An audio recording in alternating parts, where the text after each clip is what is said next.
James traveled with them to New York City and Philadelphia. As head chef, James taught the other chefs what he learned. When they returned to Monticello, the Virginia plantation had grown to over 600 enslaved men, women, and children.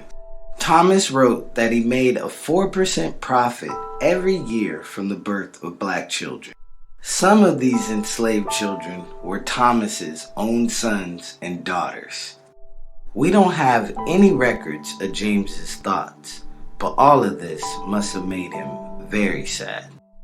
James wanted his freedom more than anything. He spent many hours training his brother, Peter Hemings, to become his replacement at Monticello. One day, Thomas decided Peter was sufficiently trained to become his head chef and finally gave James his freedom.